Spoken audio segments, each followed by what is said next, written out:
Hello, everybody. Hello, hello, hello. Good morning. Happy Monday to everybody listening. Hopefully you all had a fantastic weekend. I know I did. Far too social for how much work I have to do, but that's not always a bad thing. Hello, as all the people begin trickling into the show. I appreciate that very much. Um, you know, when I do this show, I normally come in with three different ideas of what I want to talk about over the course of the 2 hour duration of the program. And today's going to be a little bit different because I feel like only one story is kind of captivating at least the people of Wisconsin, and something tells me this is going to become a much more national story as things begin to escalate here. Um, we got a couple of guests. If you didn't see, I kind of booked it early this morning. We're going to be bringing two different state senators from Wisconsin, Chris Alfheim and Chris Larson.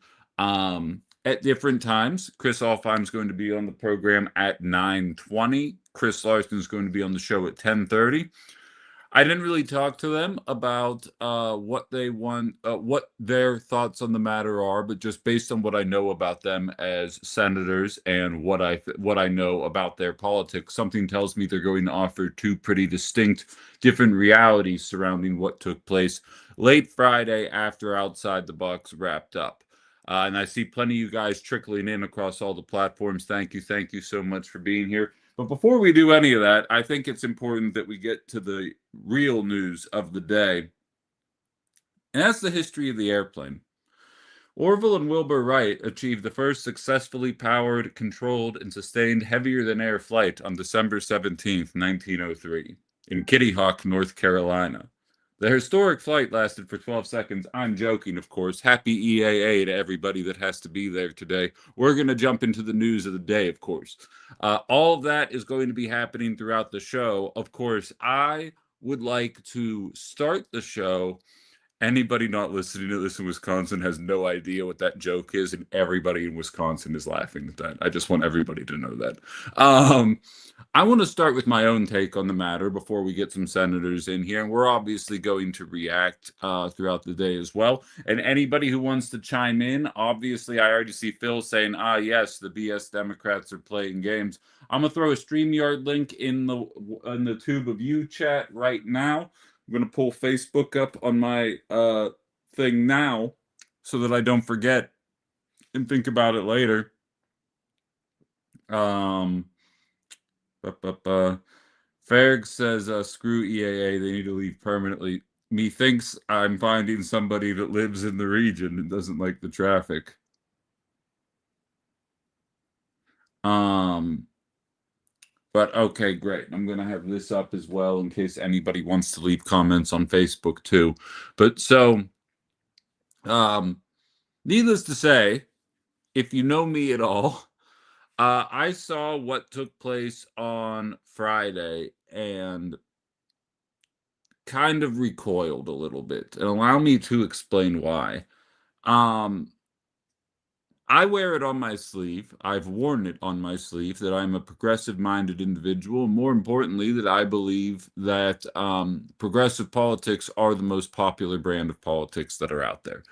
I believe that centrism, liberalism, blue MAGA, as I call it, is what ultimately led to Donald Trump and failed to keep Donald Trump out of the White House after it was thrust upon us again in 2020. And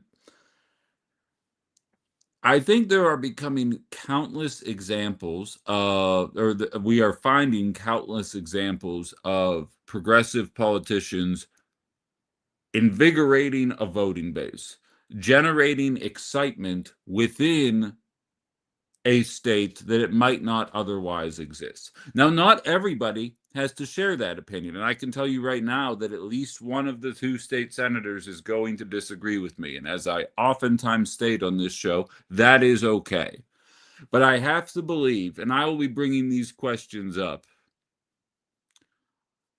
I don't know how many of you watched David Crowley get interviewed over the weekend, but He was asked the question, why does it seem like so many Democratic voters are enraged by him re-entering the race and receiving the governor's endorsement? To which he blamed, you'll never guess, Donald Trump. And that to me feels like exactly what's wrong with liberal politics. As Jarmani says, he saw it, she saw it, and what a wrong answer.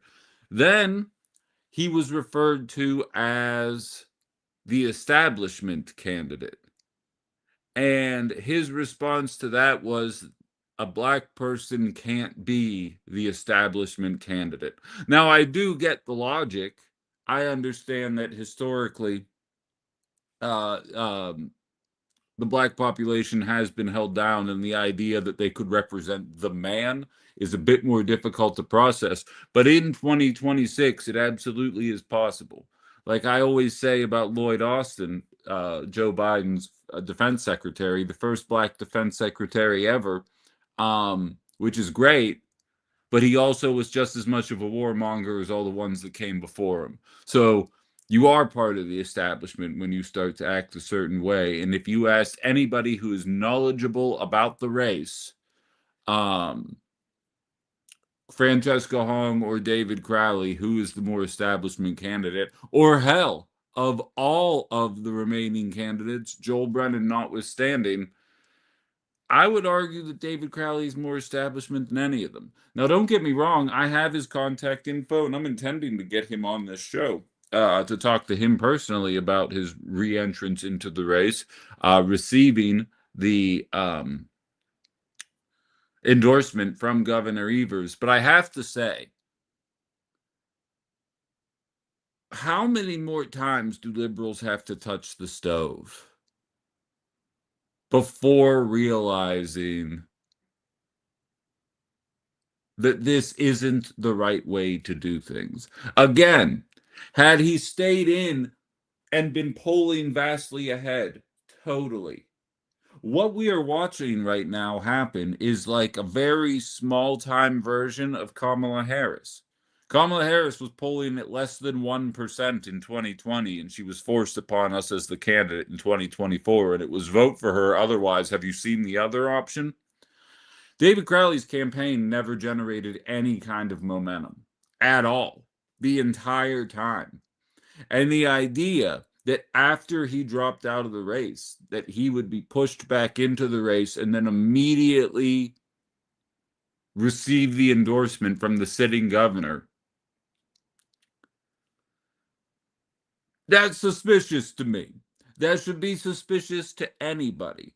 And it begs the question, what is genuinely so scary about progressive politics? And I'm hopeful that I get some insight into those answers today, because I get the idea, for the record, and I'm going to say this when Chris Alfheim comes on in 10 minutes, I am not a defund the police leftist. I think we need to reform it heavily. You won't find posts of me or videos of me chanting defund the police at something in my entire life. Doesn't mean I'm against the people that think that or don't think that realistically, when that was the catchphrase of Democrats, they beat Trump by 9 million votes. Then Kamala Harris shows up and says, I'm going to invest in police. I'm going to make the U.S. military, the strongest military on the planet. I'm going to hyper militarize the border. Did not really attract a lot of moderates. But when defund the police was being chanted on the streets of Minnesota and in Kenosha and in so many other places, even when the establishment didn't accept that as a catchphrase, Democrats beat the shit out of the Republicans. And so the idea that standing on the principles that policing can be improved is somehow a negative towards a campaign, well, you're going to have a pretty solid pitch to convince me that that makes sense. And moreover, that if David Crowley came away with the win in the primary, that his more moderate take on policing would somehow win over moderates. Because I'd be willing to bet not a single person is going to slide over. I need establishment Democrats to explain to me why they view progressive politics as innately bad. I can tell you, Gaza, friendly with corporations, not hard enough on billionaires in this country, friendly with some billionaires, milk toast solutions for sustainability. The list goes on and on. I can tell you what about liberal politics rubs me the wrong way, even when I can highlight that I do believe it is better than conservative politics. All we ever hear from centrists is we can't vote for leftists electability. Oh yeah, you're right. People don't want affordable health care. They'd rather just go back to Obamacare that was working so well before Republicans let it expire, right? I need somebody in the centrist flank to tell me what they view as scary coming from this candidate. Why they think the person who is very obviously ginning up the most excitement doesn't stand the best chance going against Tiffany. And for the record, I still maintain every single candidate can beat Tiffany. To me, it's a question of how much shit you actually want to get done. How far do you want to take it? Do you want to hear better things aren't possible, or do you want to hear the sky's the limit? Violet says Obamacare was better than no option at all. That's liberalism in a nutshell, but you're exactly right. It is.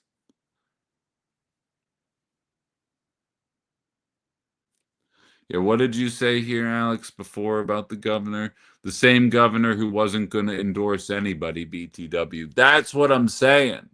This is what I'm saying. It's because the writing's on the wall and all the measures by which they thought they would give her the rope and allow her to you know what herself. She's only gaining more momentum because, again, I'll say it till I'm blue in the face. Progressive politics are popular politics. This isn't rocket science here. And you watch the races around the country, and it's always a different measure. It's always a different effort to try and stymie the progressive. But the one thing that is consistent across all these races is that like the progressives just running the race. And then the liberal machine does whatever they can to throw hurdles in front of them, and then it's a matter of how many times you can jump.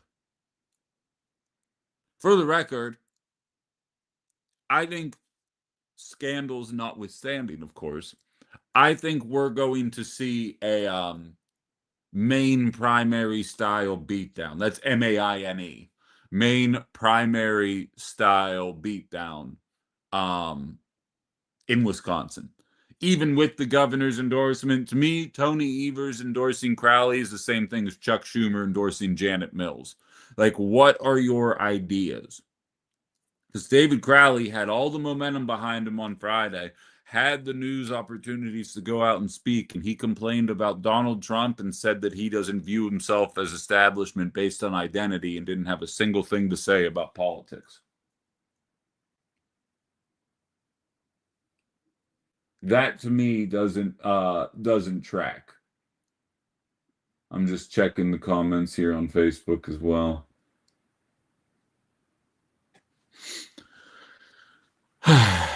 But so that's the lens through which I look at it. And I've seen a ton of people messaging throughout the thing. I apologize. I wanted to get, yes, the Book of Faces. Thank you, Elf. John says, circling the wagons for Fran. Please help. Thanks. She has the best data center framework. I would agree with that. Herb says, I live real close to one of the approaches to Appleton. Oh, that's an EAA comment. I'll christen him right here and now. Kamala Crowley says CKK. It's starting to smell a lot like 2020, not just wildfire smoke. Jim says nothing against Barnes. Tom Nelson had the best resume in that Senate race. I've got some thoughts about that, but I'll just keep it to myself for the time being.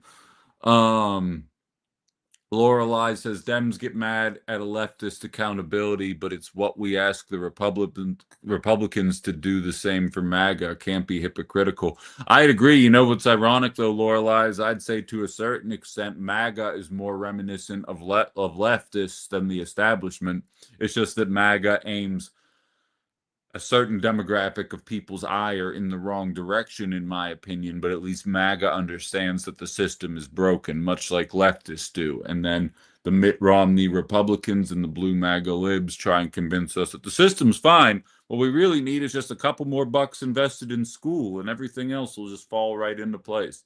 Like, we need transcendent leadership that is willing to not just kind of go along with the company line, but actually push back on something, in my opinion. When will people who want change going to learn the Democratic Party doesn't care what they think? Well, CKK, now that's an interesting question, and I've been wrestling with that quite a bit. I actually went to, and we can talk about it more throughout the show. We'll have a little bit of a gap between Chris Alfheim and Chris Larson, depending on how long Chris and I go today. But I was at a DSA meeting on Saturday because I have been asking the same question. I'm actually speaking at a Green Party event on Sunday this week, down in Milwaukee. And I do wonder to a certain extent, because all we ever hear is, liberalism's a big tent. And like that's all well and good until, of course, that big tent is going to be run by a certain flank of the party. And then, you know what? Maybe this tent's not big enough for the both of us. And again, nobody can explain to me as a Democrat why they are anti-leftist. I can tell you the reasons why liberalism, I think, has shortcomings, especially for anybody under 40. But everybody feels that way. But I'm just saying, for the people trying to get a foothold in this economy, I can point to very distinct reasons as to why I think centrism, establishment, liberalism, whatever you want to call it, I can point to issues that I have with it and can still highlight why it's infinitely better than the masked Virgin Army and any of the other ideas that MAGA and the Republican Party might be thrusting on us. Again, if David Crowley wins a free and fair election that doesn't have any, thumb on the scale bullshit coming from liberals, I'll vote for Crowley. But I'll tell you right now, Democrats are playing with fire. And if we see the other candidates drop out and throw their weight behind Crowley, there's a very good chance that the Democrats might be handing this race to Tiffany, and this is a very winnable race. It's a self-fulfilling prophecy, and it says to me, as I often state on this show, that centrists would rather the MAGA candidate be in there than the leftist, because the leftist is the only party of the three that actually represents transcendent change. Whether it's Republican or Democrat, it'll be chewed around the edges. The Democratic option will obviously be better, but it won't be enough. D-Flock.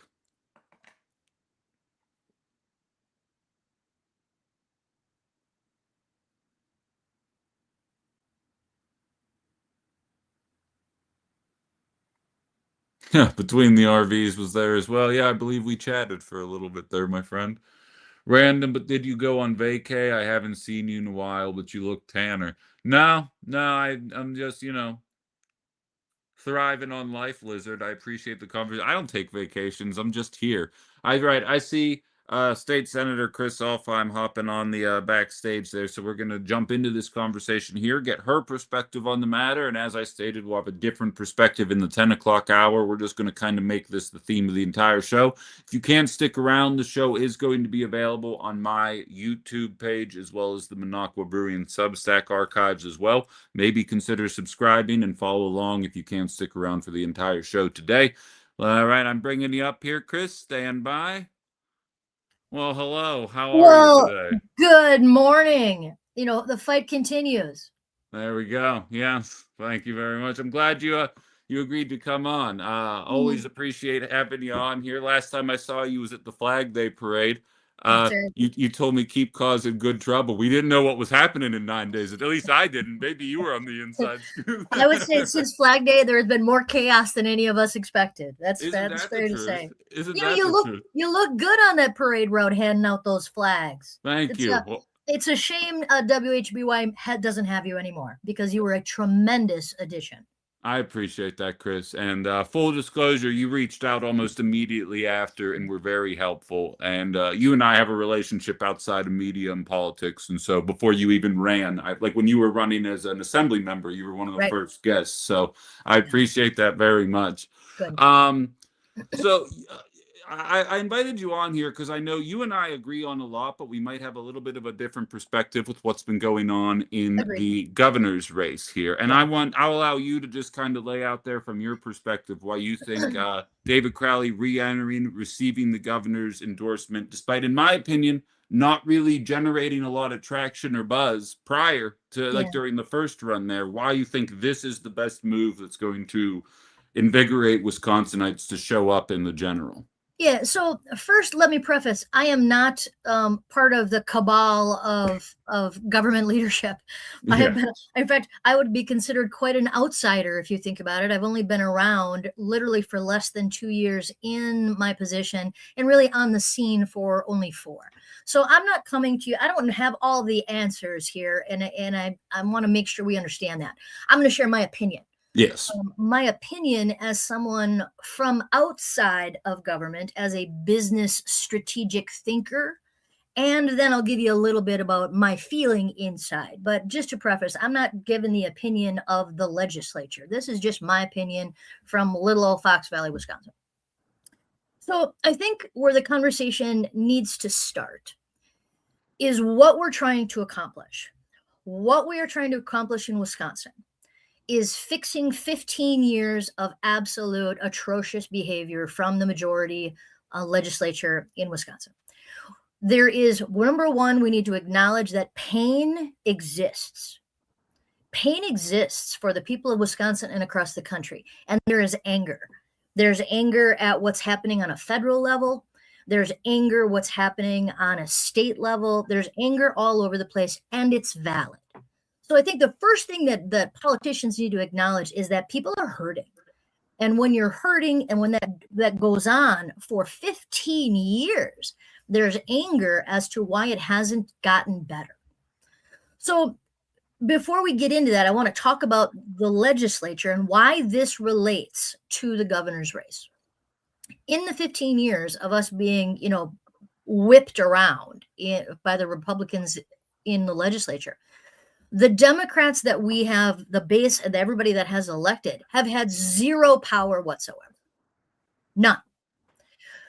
Last session, just in the session I've been in here, just on the Senate side, we submitted, I think, 446 bills, 446 pieces of legislation the Democratic Senate submitted that would have addressed childcare, healthcare, housing, cost of living, property taxes, prescription drug costs, you name it. We had 446 cost of living bills.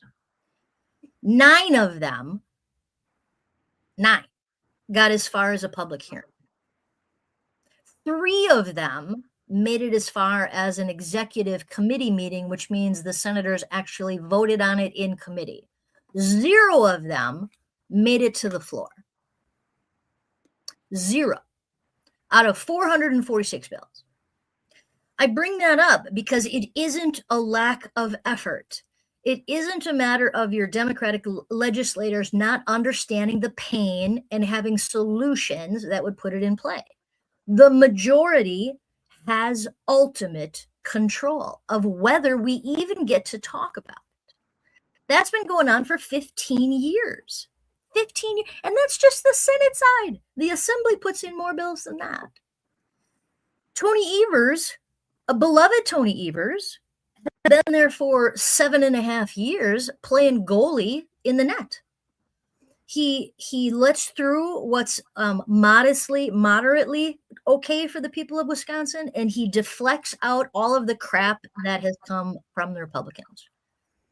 If I may, not to throw you off, but I'm with you on that, and I Mhm. have stated dozens of times over. That's why you and the Wisconsin Dems have never received my ire, because I understand Yeah, that you are hamstrung by all of this. right. And my thoughts Yeah, on the governor's race has nothing to do with the inaction of 4 years for me, 15 years for anybody that's been living right, here throughout the entire time. That right. that is not up for Yeah, debate. so I but understand but that. these two conversations go together, right? So this again, there's pain and there is frustration because we haven't been able to fix anything.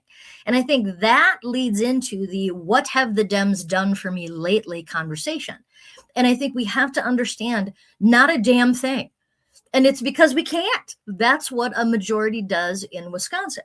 So understanding that leads us into this conversation about the governor. Now, my Democratic friends are huge, and rightly so, about letting the people speak, right? In contrast to the Republicans who are dominated by leadership, right? The Democrats hate the Robin Vosses of the world who dictate what will be said, who will be elected, what we will vote on, whatever that is. We detest the management, the iron fist of Robin Voss. So therefore, we go the opposite direction, and we want everybody to have a voice at all times. That creates a challenge. It's interesting right now, and I watch the left and the right on the socials all the time, and there is both frustration that we don't allow the candidates to be the candidates, and there's frustration that there's a lack of strategy. You can't have both. You can't have a democratic strategy for this election and then be mad when there is any effort to lean it. That's part of the challenge. So we come now to the governor's race. The way the maps have been done, we finally have fair maps. The Senate had their first round of elections. We picked up 4 seats in the last set. This one, we have another 4 seats. We need to pick up 2 to gain the majority. 4 was likely that we will pick up. That's the Senate Dems, and they are in very strong position to do that, no matter who literally is on top. The assembly is much more dangerous. The assembly did not flip last year. Now there is a tailwind. No one doubts that, right? There's a tailwind. So they are looking in good shape to take the majority this year. But it's close. They technically are behind by 5 points. That's the way their maps were drawn, which means it is not easy for the assembly to flip. The majority in the assembly and the Senate give us the control that we have lacked for the last 15 years to actually accomplish what we want. The governor's position, when you have the majority, is not nearly as important because they're not playing defense with their veto pen and they're not actually driving the legislation. The legislature is. That's their job, which we finally are going to have once again because of our maps if we win the majority. So now take it up to the governors. And again, this is all my opinion. The top of the ticket can either help, be neutral, or be negative to the bottom of the ticket. Sure. Help means imagine Obama, right? You have Obama on the top of the ticket, and he is pulling with hope, all the joy and the hope of the world, and that positive momentum trickles down to the down ballot. Someone, on the other hand, who may be way out there, right, challenges the bottom of the ticket in the competitive races. These strong blue districts will embrace that and run with it all day long. They will align themselves with the top of the ticket. But if you have competitive maps and you have competitive districts where you may be behind by 5 points or you may be ahead by only 2, the top of the ticket runs the risk of causing more harm than good. And again, I'm not saying what the world thinks. I'm saying from my perspective in a strategic situation. If you have a top of the ticket candidate who is swinging for the fences, that's a beautiful thing for the world and for the people. But the negative to that is that every word that has ever been said by that candidate draws a direct line to every candidate down ballot. So now you have the risk, you have the danger of a purple district, which has been red every year for the last 20 years, that now has the opportunity to turn blue. And money can be floated through on the GOP side to say candidate X aligns with candidate Y. And that's a direct line. So now we have TV ads that say, if you vote for this person, you're agreeing with that. Now, it doesn't matter whether you agree with it or not. It is the reality of the political machine. So go ahead.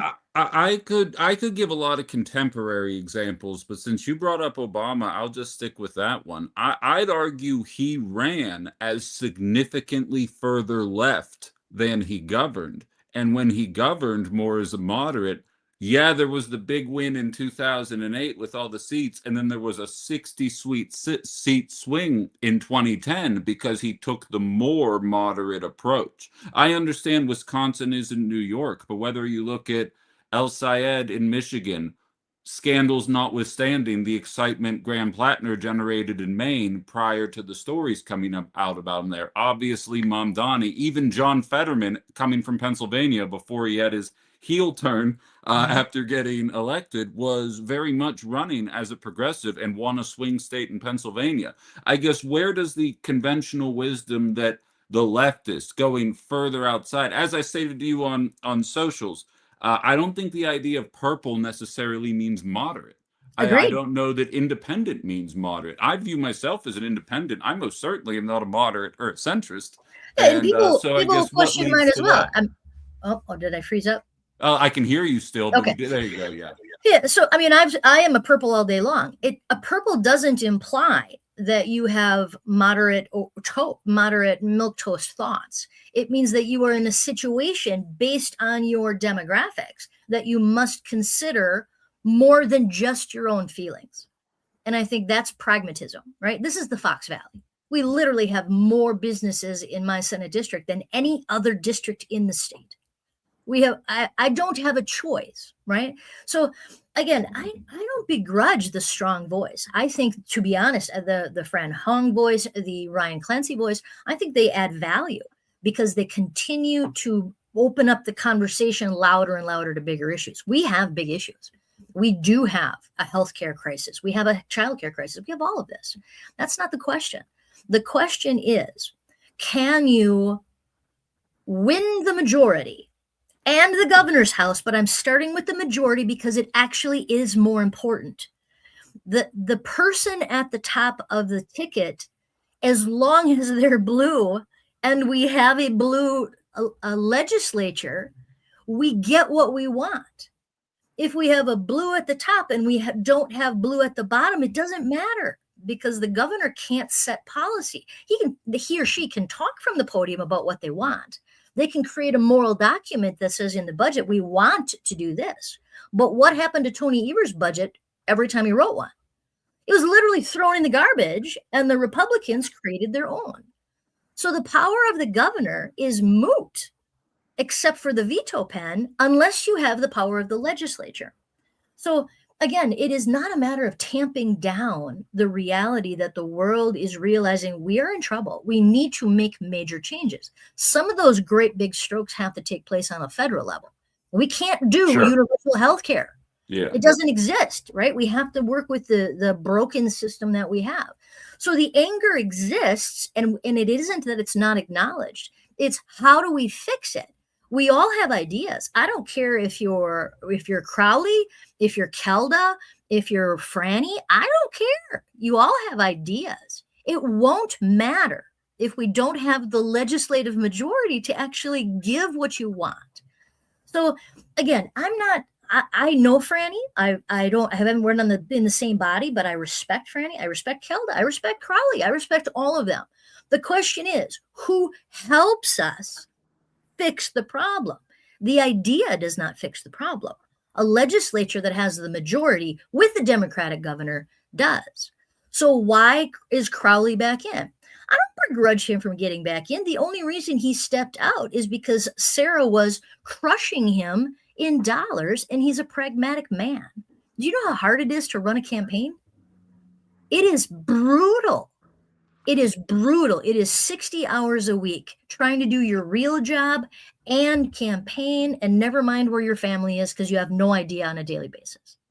So he stepped out because the numbers said he should step out, as should have anybody, to me, in my opinion, that was polling at the bottom 3 to 4 should have dropped out based But on you can at least acknowledge, though, it just, there's already people in the comments before you got on here saying this is starting to feel reminiscent of 2020. sure. I Somebody get who it. shows up that was barely polling at anything, the highest ranking Democrat in the state, immediately throws their weight behind him. Now we're saying anybody else, though, polling at 5% should probably drop out and clear the field at this I point. hear you. That there's an element of that Sure. that's incredibly frustrating for people. And I guess where I would push back on what you're saying is when people say the Democratic Party is too far left, ask them about economics and they'll agree with the leftist position. I oftentimes joke with my friends and I say when they say the party's too far left, they're talking about Nancy Pelosi and Chuck Schumer dressing in African garb and kneeling for 9 minutes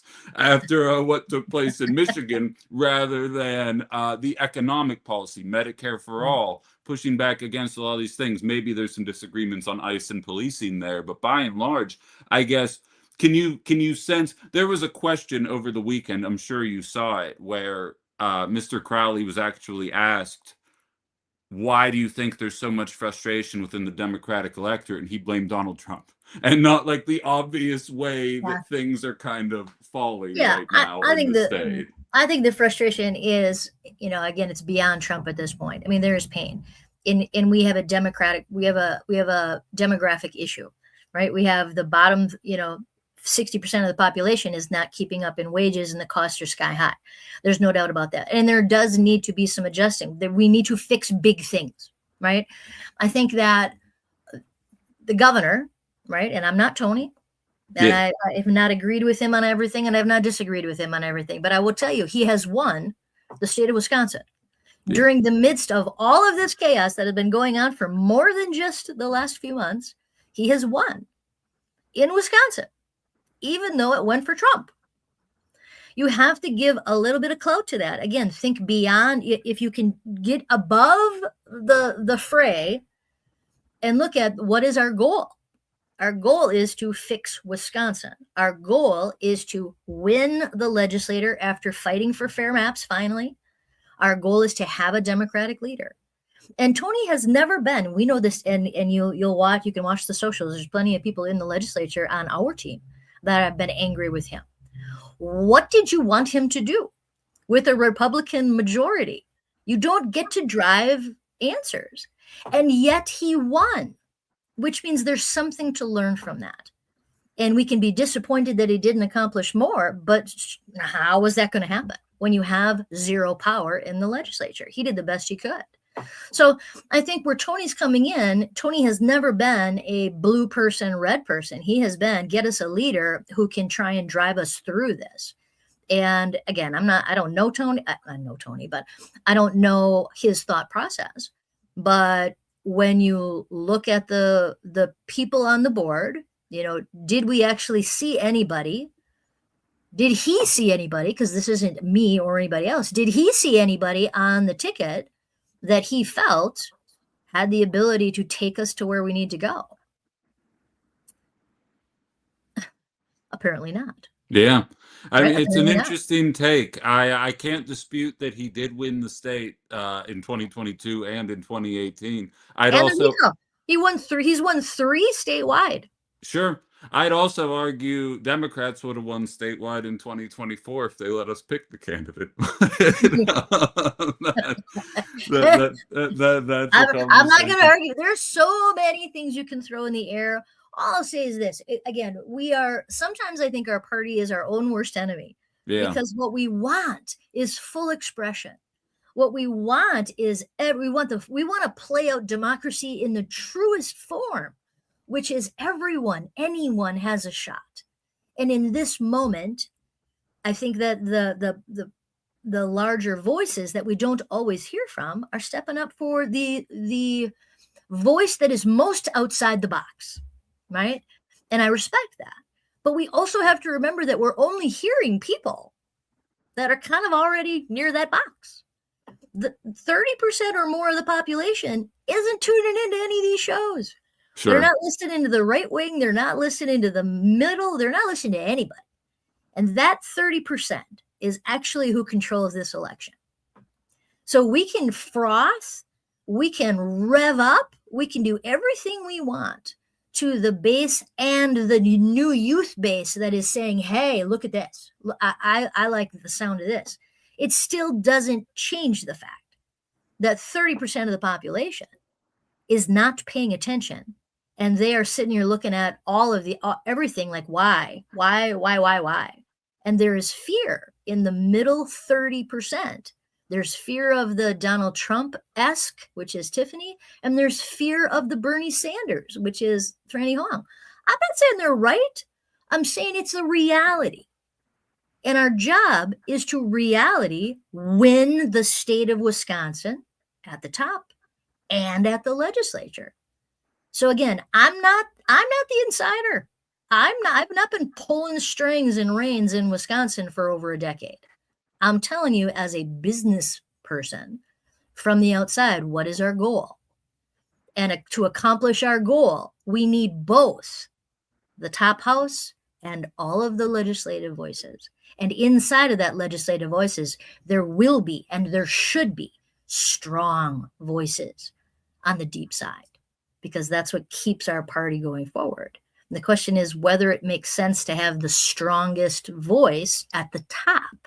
And does that actually add value, or does it jeopardize? That's the discussion that's going on. That's the discussion.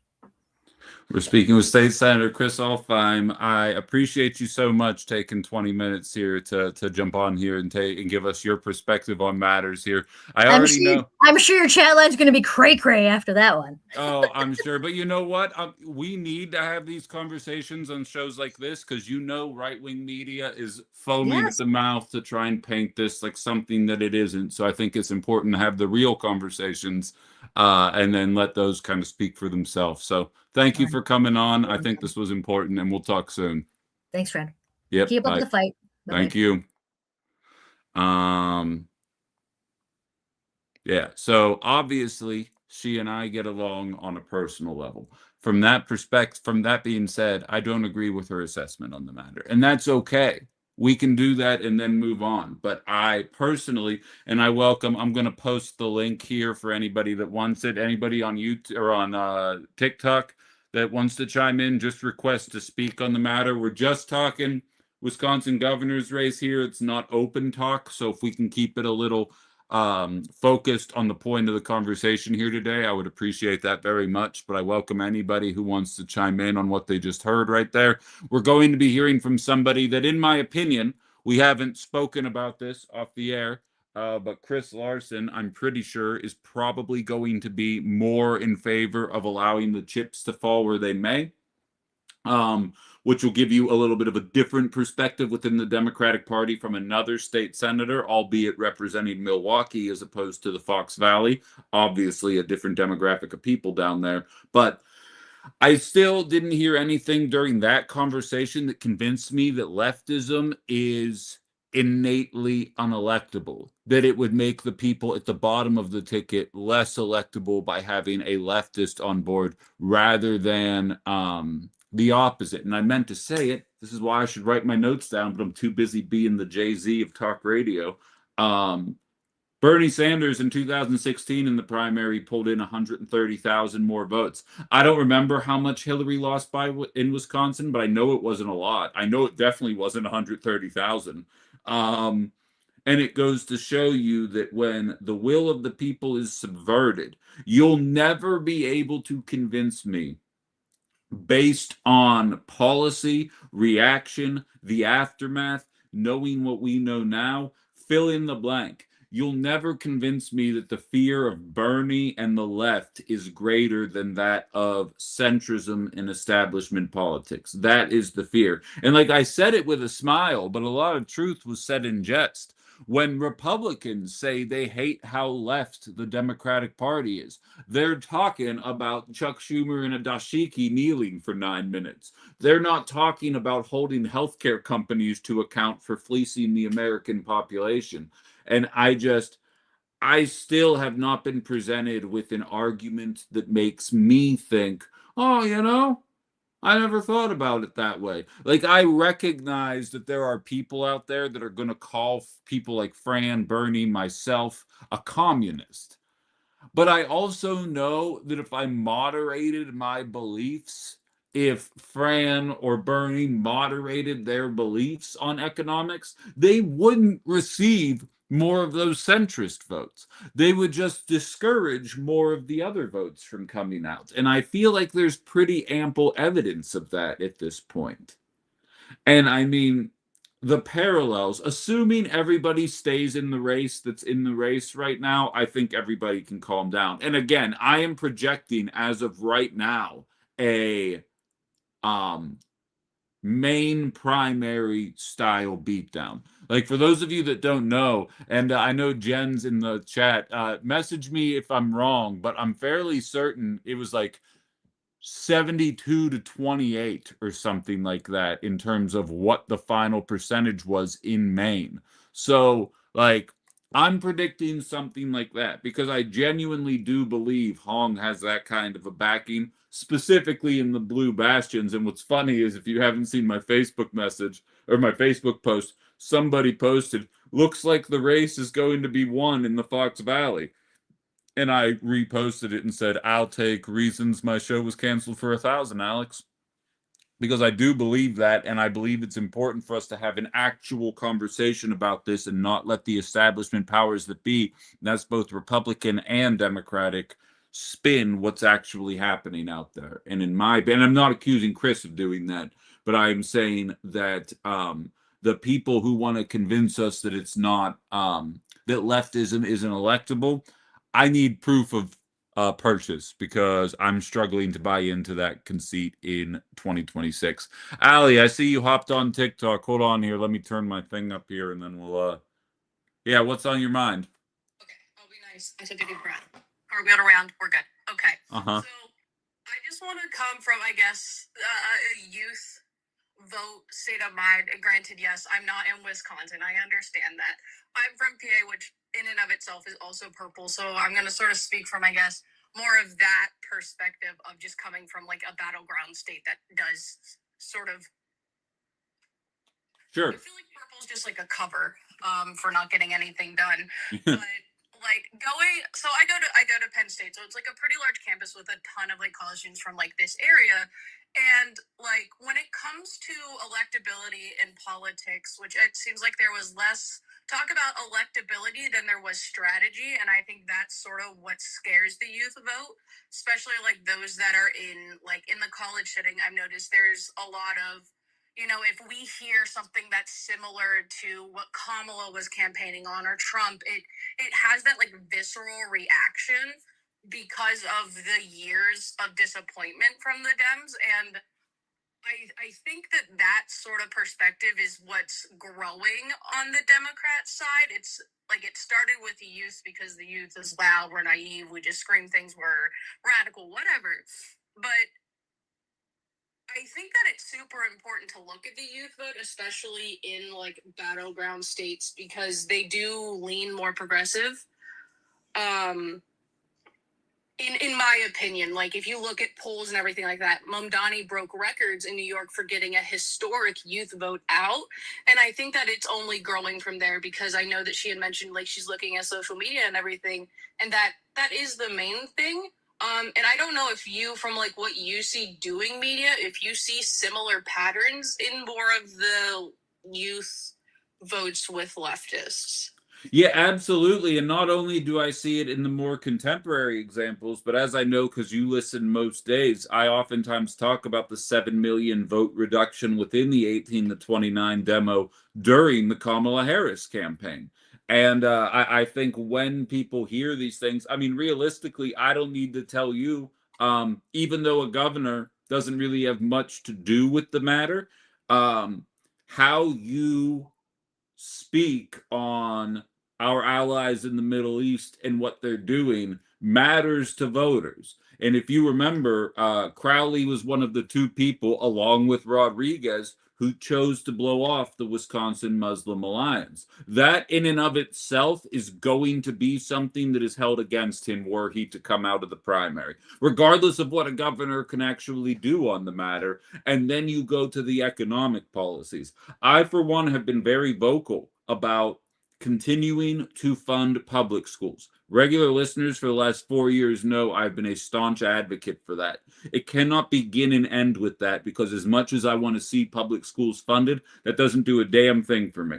And there's a lot of people funneled into that group, and I feel like the more establishment flank is going to push big on tax investment into public schools, which is great, and then be like, well, I can't dust my hands off because I only have one available hand right now, but dust my hands off and we're done here. And I'm worried about that. So I think your assessment on the matter is not only relevant, but I think it's been borne out time and time again. Even in Wisconsin, we have our Supreme Court races in April, and you see UW Eau Claire with 1,000-person long line to go and vote for a Supreme Court justice because the women in this state wanted to defend abortion access at the time. And the list goes on and on. So I think your assessment's spot on as far as I'm concerned. I'm glad I'm not like some crazy schizo or anything, but I didn't say that. I've got, okay, all right. Well, Okay. I'll thank you after I finish my tangent. Got to get my airtime. Anyways, Okay. I think going off of what you said, like whenever it's like, okay, we're gonna fund public schools. I think one thing, especially in like the like earlier millennial to older Gen Z, now that like we are facing this huge like housing crisis and then cost of living crisis, which includes groceries and now gas, like all of these things that like are problems that really are new to younger adults, at least from my perspective and a bunch of my friends, like trying to find resources or ways to get around the things that they do. I do believe that, like personally, like I've had 2 house fires in my history and I've not been able to get resources in Pennsylvania. And like, that's something that never gets talked about. And then I think like those little problems that we all start to face are starting to like bubble up because the economy only makes it worse. It hardens everything. And now people are like, well, if you could just start a program to where I could start in a tiny house or any little movement would work. Sure. I would agree. I would agree with that wholeheartedly. I can't take away from anything you said there. I always appreciate when you chime in, Allie. That was a good deep breath. I think you made a lot of good points. Thank you. I appreciate it. Yep. Also, not an arsonist, swear to God, that there were just really poorly timed fires. Anyways. Yeah. Okay. See ya. Bye now. And Kristen, I hope you're still there, and I hope everyone in the chat is being nice to people here. What's up, Eric? But I feel what you're saying in terms of the complexities. And as I've stated, as long as there's no, shitty attitudes coming from centrists, I absolutely am going to vote for whoever comes out of this. I just get nervous about what's happening right now. And I believe, as I always state, progressive politics are not represented in a way that does progressive politics justice. I will maintain until I am dead that Republicans are not turned off by leftist economic idea. They're turned off by wokeness. And as stupid as that is in and of itself, I think it's very easily disputable. So, but I also do get Kristen's point that not everyone in the chat is from the state, but conversely, I have people in Maine who watched a progressive candidate get screwed over. I have people listening from New York who watched the Democratic Party throw their weight behind a 12 times accused sexual harasser rather than embrace a progressive. Obviously, we saw what happened to Bernie twice. There comes a time when the reality has to be acknowledged here.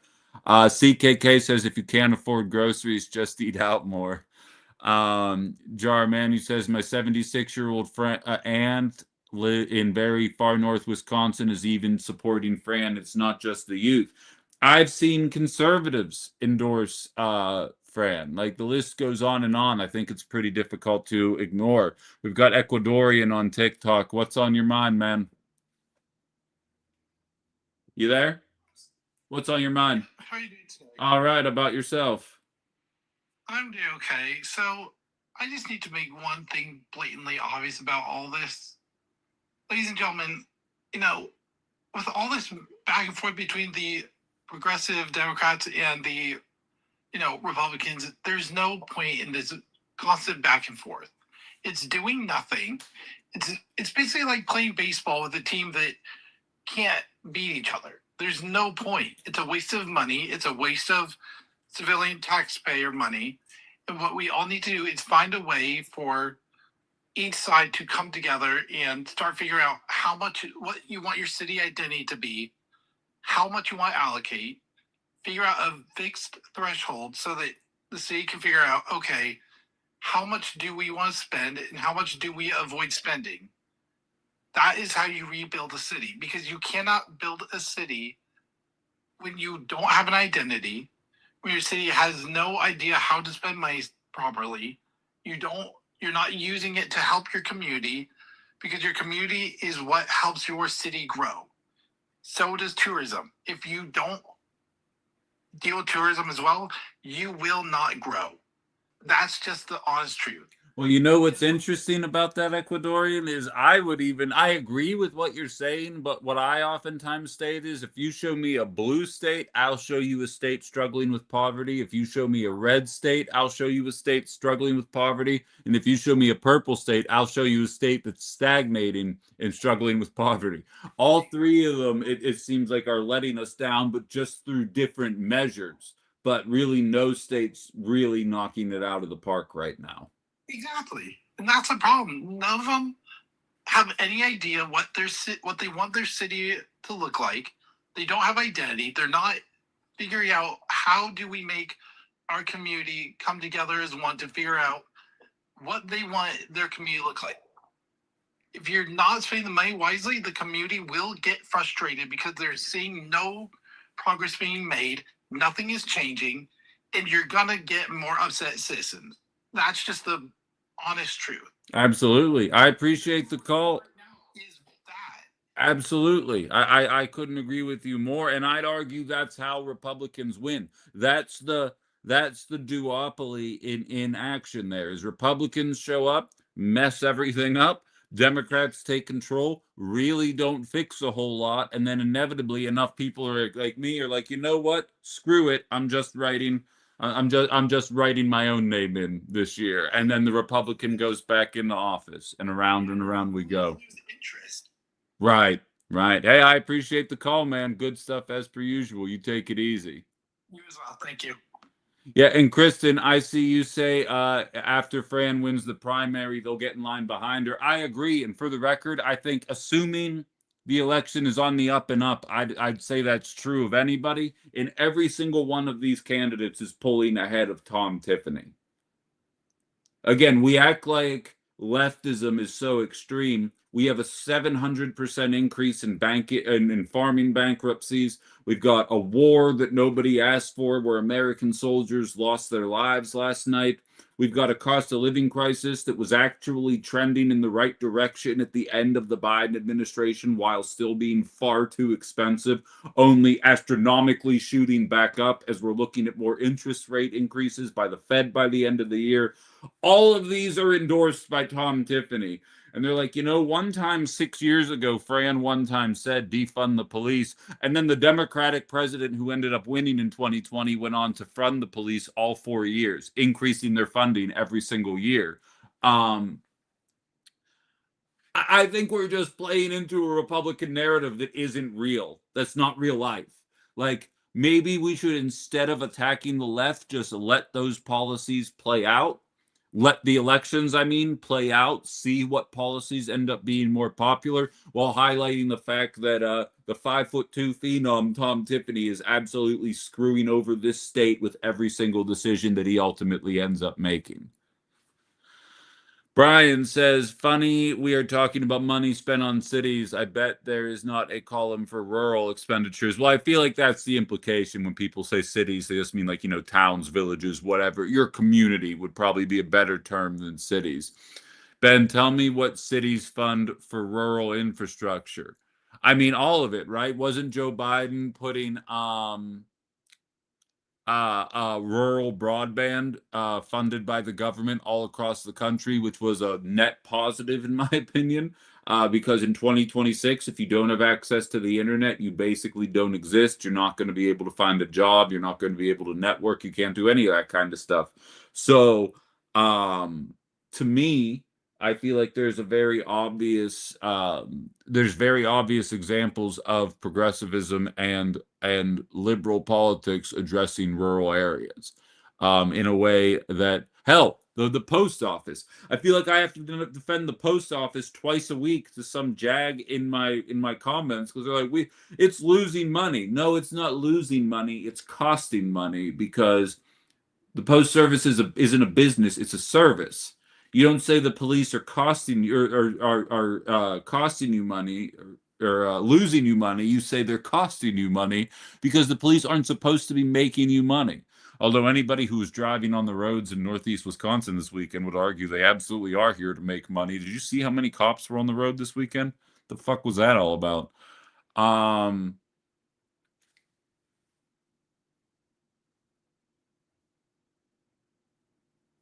Was broadband put in for the people or big business? I mean, that's a fair question, Larry. Like, very much that could have been part of the element as well. But, like, I have to admit, again, I'm not looking for work. I think I'm going to work for myself for the foreseeable future.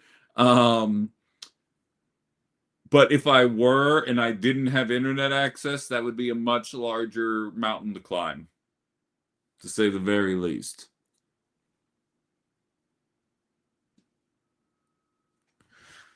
On the Facebook, Kim says, or on the Book of Faces, I voted for Tony and true with our Republican legislature, nothing would ever happen. But in the primary, this boomer is voting for Francesca for governor and keeping my representative Lori Palmieri. Love that. Eric just simply says 100%. Jeremy says every comment about seeing how people act when nobody is watching was probably unnecessary and harmful to any non-Crowley Democrats. I don't know what you're referencing there, Jeremy. I wish it was 8 minutes ago. If you're still listening, can you please can you highlight? I'm going to read Evers' comment about seeing how people act when nobody was watching was probably unnecessary and harmful to any non-Crowley Democrats.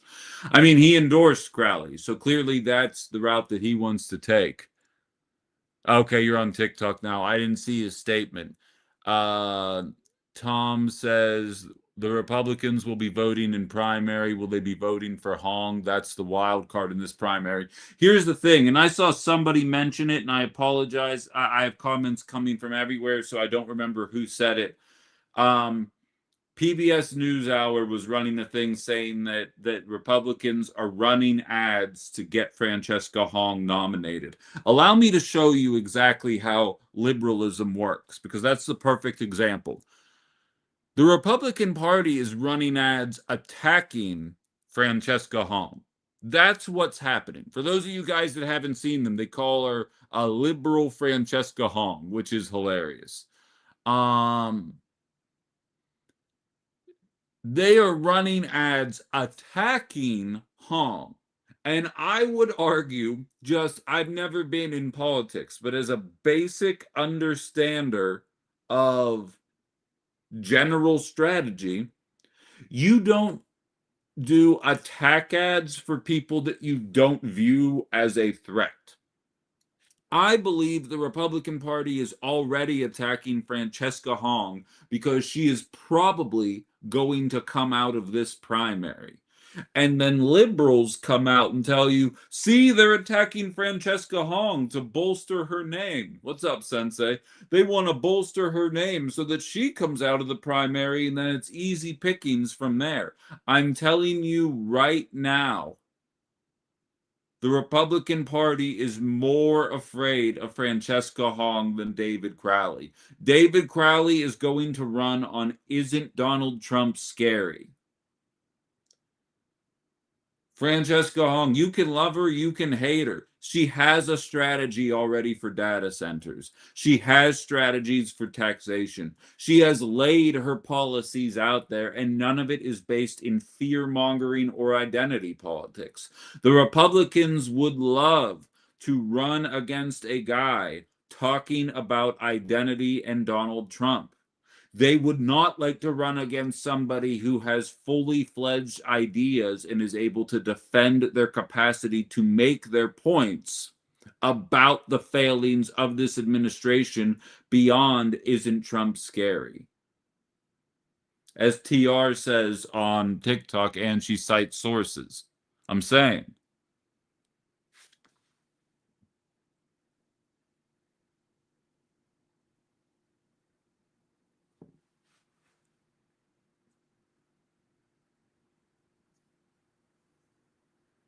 Brian says, as Ecuadorian stated, let's put together some combined progressive idea.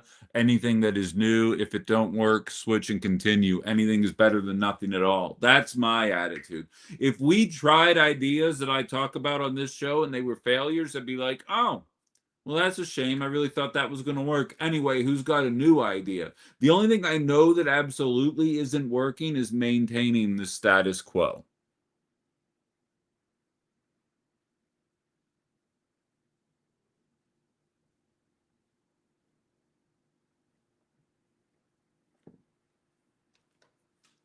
FCC just ordered a study on how we're funding the Universal Service Fund for low-cost cell phone and broadband to determine if they need to change it. Hope they don't make it worse. They will. Spoiler warning, they're going to make it worse.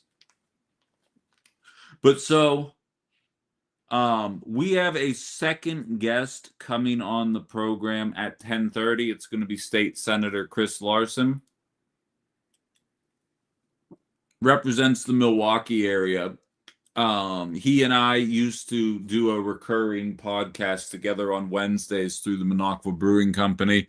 I haven't spoke to him in a couple months though, and I reached out to him this morning to get to see if he wanted to come on, and he was down. So he will be on at 10:30. We're going to get his perspective on the matter as well. The conversation is going to basically be run through the same attitude that I just kind of exemplified for you guys right there. Clearly, I mean, I don't pull my punches and I wear my beliefs on my sleeve. I have my favorite in this race just because I'm a policy guy. I am a show me how you intend to do things. Don't talk to me about how bad Donald Trump is. Don't talk to me about how corrupt Donald Trump is. Not to say those are false or inaccurate statements. They absolutely are. But don't tell me how bad he is. Tell me not only that you're great, convince me that you're great. It was either Walter Payton or Gale Sayers, I can't remember which one it was, says if you're good at something, you'll tell people. When you're great at something, they'll tell you. Have me tell you how great you are. Don't tell me you're great.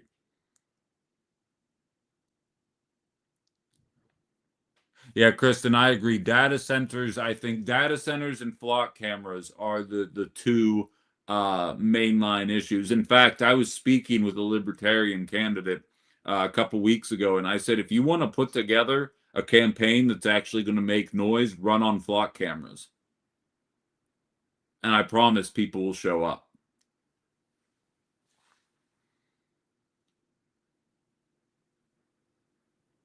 The PBS take was that the ads would agitate Hong voters and get them to the polls. But old lid, let me ask you, if they were running those about Sarah Rodriguez, do you think PBS would be saying the exact same thing? Because I'm here to tell you they're not. They wouldn't. They'd be like, oh, if the primaries still had the exact same parties involved, except for the GOP were attacking Sarah Rodriguez instead of Francesca Hong, you know what the Democratic line would be? They're attacking Sarah Rodriguez because they know that's their biggest threat. So they're trying to tamp her down so she doesn't come out of the primary. You see how they just change the narrative? The same thing happens, but the description surrounding it changes.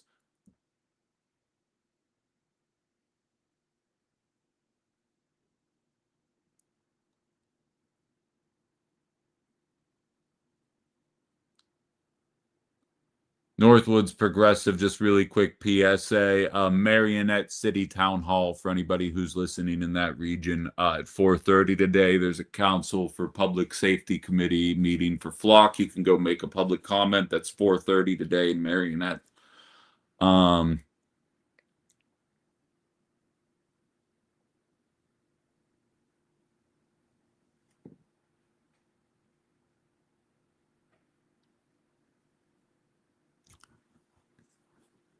But yeah, I think people are just sick and tired of the games. I hope this weekend's reaction, and honestly, I don't think that this all happened on a Friday by accident, and I'm glad that it happened on a Friday because, to be perfectly frank, I basically abstained from social media this weekend, partially because I was incredibly busy all weekend, but also because I didn't want to say something that I regretted later. Because I was very mad Friday afternoon when I was watching all of this stuff transpire. And I went to a friend of mine's house Friday evening, and it's like I opened the door talking about it. Like, it's Friday night, we're not here to do this. And of course, I was there to do it. TR says she stole several hours of my time. Absolutely. I was talking about that earlier. I was at the DSA meeting checking things out. But and I'm glad though that I kind of kept my mouth shut because I was able to get my thoughts in order and approach this from a perspective that makes a little bit more sense now. But I mean, a story came out in NPR yesterday saying that ICE shared Medicaid data with Palantir. You know who's not popular? Palantir. Do you know what a great message it would be politically to be anti-ICE at a time when they're sharing your personal data with Palantir? I have a suggestion. You know what I mean? The idea that being anti-ICE is somehow uniquely polarizing. As I've stated on my show before, abolish ICE has become the moderate position. I can't say what the leftist position is anymore because TikTok will ban me. But let's just say the leftist position on ICE at this point is a bit more extreme than abolishment. With the 15% approval rating for Donald Trump, is it still good to be tied to his coattails? Seems like a serious issue. And someone explained to me in the 15% column, is that a real number, or are you being hyperbolic, Brian? Is 15% actually where it's at? And to your point, if you notice, not the first time I've said it, Tom Tiffany hasn't mentioned Donald Trump's name once. Hell, I was told by an insider, I can't remember who anymore, that they were at a Dem event, or excuse me, a Republican event. Oh, I remember who it was. They were at a Republican event, and they had a cardboard board cutout standing up, and it was of J.D. Vance. It wasn't even of Donald Trump. That's kind of wild, huh? I'm posting the link in the tube of you again for any of the tube of yours. Brian, you should figure out how to use that link if you're not driving and jump on and get your thoughts heard. I'm trying to get the regulars to figure out how to use these links so that we can still take calls. Right. Sensei saying, so pose the question is, well, why is Palantir and ICE colluding against America? Exactly. Oh, don't worry about it, Ecuador. But that's my point. And you know who would get in line with that, Sensei? Conservatives. Conservatives would be like, wait, ICE is doing what? And again, any conservatives that ever listen outside the box, it wouldn't be the first time you'd even heard that on my show. I stated 1,000 times over. ICE is all well and good when they're targeting brown people. Wait until they're targeting people not wearing a mask during a pandemic. Wait until they're targeting people that left a comment underneath a Proud Boy post. You know what I mean? Then all of a sudden they realize, wait, government overreach is bad again. Now this is happening to me. I realize this is bad again. Because that's what it takes for these people, unfortunately. Jim says, to paraphrase a MAGA line, lock them up. ICE, that is. Exactly. Right there with you. But so, What's the date? The 20th. So what does that give us? It's July. So 11 and 11, 22 days before the Wisconsin primary. When you're going to see all hell break loose is when Kelda Royce drops out. I hope I'm wrong. And like, just to be frank,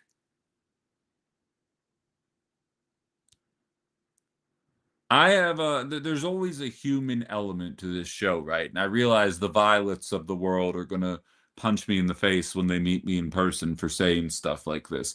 But there's a human element to this show that I think makes it separate from a lot of others. Like I used to say, and now that I've been fired publicly, it only even hits harder. But I would say, I used to talk shit on football coaches all the time until I became a public facing figure. And then when you're being inundated with messages about all the ways you suck at your job and the ways you could do your job better, I was like, you know what? I'm just going to let football coaches coach because they're people too. And what do I really know about their job? So I'm just going to back off. If I'm Kelda Royce and Mandela Barnes, I am fucking pissed right now. You chose to back a guy because throughout the entire race, both Barnes and Kelda, Barnes has been polling at a consistent between 1 and 3rd place, essentially the entire race. And when the centrist backs out, the governor's like, hey, the guy that was polling at 1.5% the entire time should get back in and I'll endorse him. And it's like, again, this is not a Barnes or Roy's endorsement, but like they both very clearly. Do you know how many people listen to this show and tell me I'm between Roy's and Hong? Do you know how many people tell me I'm going to go for Barnes, but if Hong comes out, I would absolutely vote for Hong? You know how many people told me they were Crowley people? None. Not a single one. I did see, and I mean, I'm going to try and get him on this week. Dan Schaefer, the recombobulation area, who's in Milwaukee. Obviously, in the Fox Valley, we're going to have a different opinion of the Milwaukee County executive, right, than the people of Milwaukee. Like maybe that's why there's not as much David Crowley buzz. But to be honest, Francesca Hong was a Madison representative in the assembly, and look at the statewide appeal she was able to generate. That simply did not happen with Crowley. It did not happen. And the audacity to turn around and endorse that person. And as I've stated, the black vote has not been particularly represented in a lot of the polling data that we've seen. Thanks for chiming in, Daniel. And there is an element of identity. As much as I can't stand identity politics, I do understand black identity and the way that some members of that community end up kind of coalescing around the candidate that they think would most represent them. And I get that. I get that. I disagree that Crowley would represent them more than Hong would, but I understand the principle of I want people to look like me in the position because I know if they look like me, they'll look out for me. I'd argue Obama is direct evidence to the contrary of that, but also it's not my lived experience. So I get that. And that's going to be an interesting dynamic. But I'm telling you right now, I'm projecting like a 72-28 style beatdown. Are you doing a Crowley joke, Violated Elf, because of the Black Sabbath song Mr. Crowley?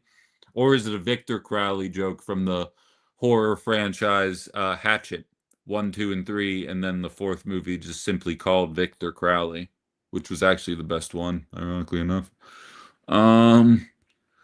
Left Wing Gorilla says Barnes couldn't beat Ron Johnson. Oh, I agree. I do think he'd win this time around because I think every candidate would win.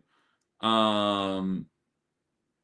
Ozzy Osbourne, Black Sabbath, 6 of one, half a dozen of the other. I think he would win, but yes, I understand why there's a little bit of consternation around him for sure.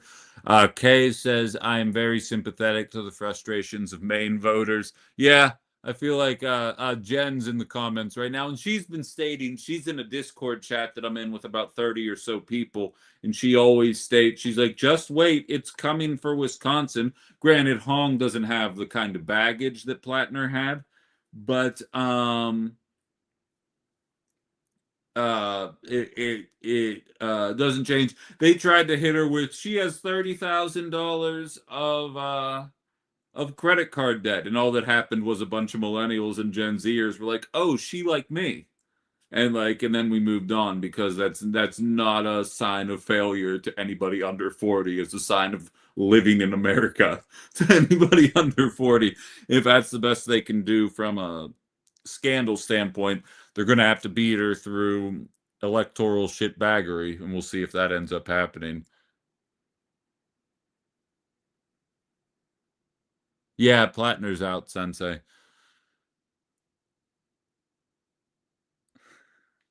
But it's gonna be a long 22 days. And it's gonna be extra long because now I'm trying to find that sweet spot, because I know it's the reason I didn't get fired in 2024, is that I didn't pretend like Democrats were good when they obviously sucked. It was only once I started not pretending that Republicans were good that it became a problem. But I know right-wing media listens to this show because I see the turns of phrase that I use. They do everything short of saying waka waka when they make posts. And it's finding that sweet spot between knowing that they are itching at the opportunity to sow chaos. Hell, some of the people in these chats right now might be here just to fucking egg the divide between liberals and leftists even further than it already is. If a Democratic shill beats Hong on the up and up, I will accept that loss. It is the constant Machiavellian machinations behind the scenes that screw over leftists that piss me off.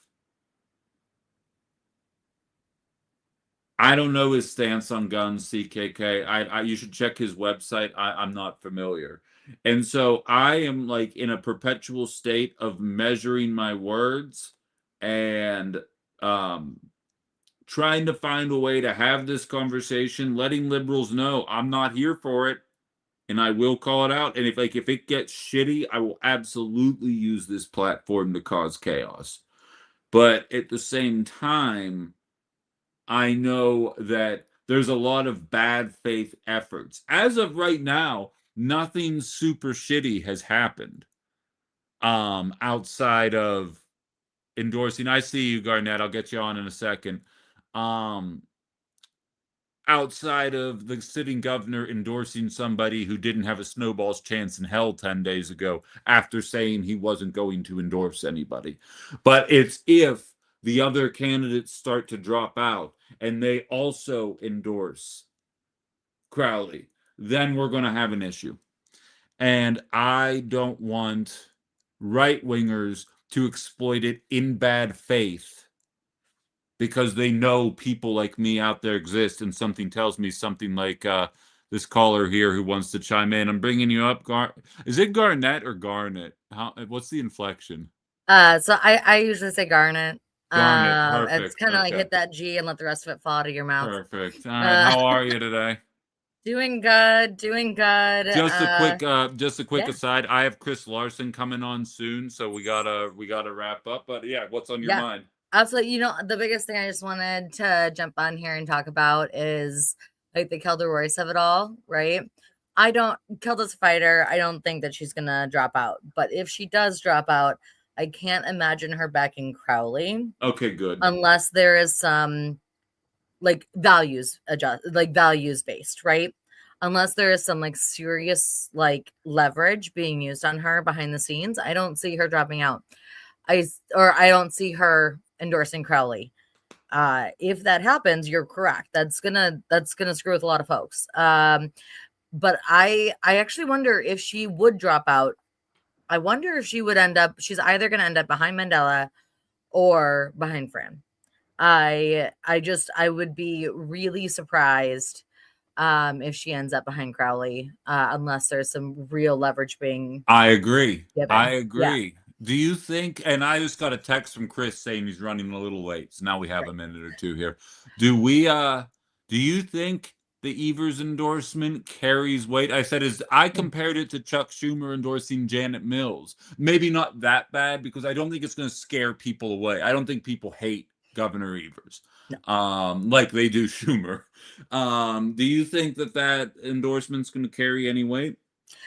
I do, actually, which is one of the reasons that it's frustrating, is because there are a lot of people that are not involved in like activism for Dem-aligned policy, that they believe the thing that's like, oh, of course he's good. And of course I'm going to trust him, because that was the big push for him for a long time. Sure. And so I do think that in absence of other programming to undo that programming, I think that programming stands. I think that's what we saw in the Dane County straw poll. Did you see this nonsense? I don't think I did. No. Okay.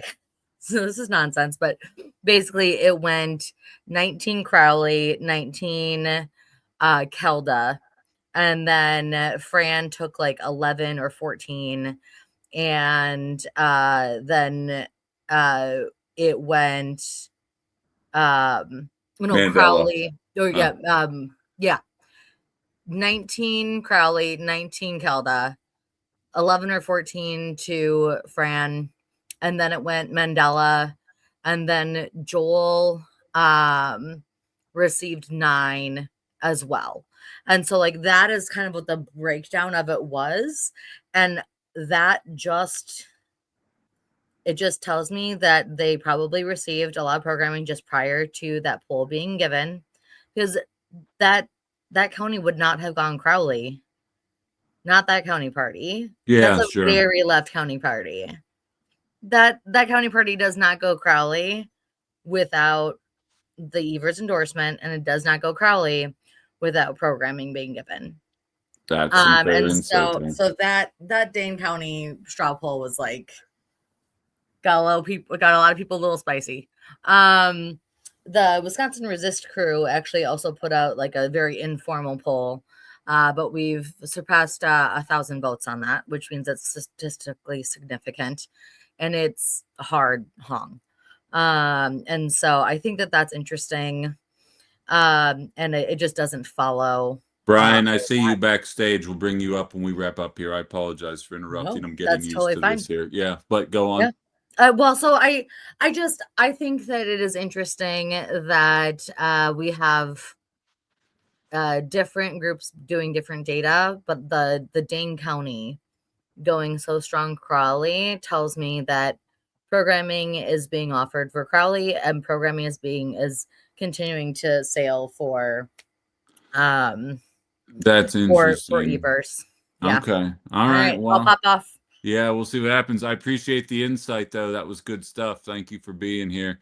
You need to connect with a mic. You need a mic, Brian. It says you're not here with a mic. Is it turned on your phone? You might need to go into your settings. These boomers in technology, right, Brian? Stevie says the endorsement carries weight against Barnes more than for Crowley, which that's interesting. Lorelei seems to agree. And Old Lib says the boomer in me fears the Tiffany win. Do you think the majority of Wisconsin voters would vote for a Democratic Socialist woman of color if Holm gets through the primary? Hopefully, I'm wrong. I do. I think the idea. Look, I will say this: anyone who isn't going to vote for her based on those specific stipulations aren't going to turn around and vote for a black man. The end. That would be my point there. Hell, I'd be willing to bet they wouldn't even vote for a white liberal. Like, I think it's just the excuses that they give themselves to not vote for somebody. The idea that somebody can stand up and be anti data center at a time when it's so uniquely unpopular, when you can stand up with concrete ideas to address healthcare and housing and so many other factors. I'm hard pressed to buy into anything people to any reason people would give for that kind of stuff.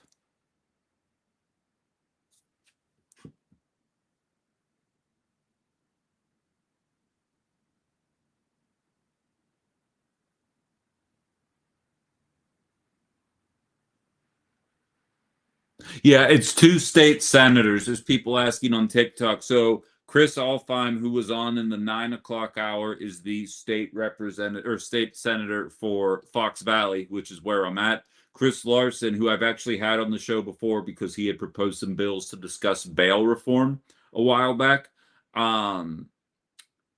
He represents the Milwaukee area also as a Wisconsin state senator. So they are equivalent in title and ranking, but with a different perspective on matters, which I intentionally did.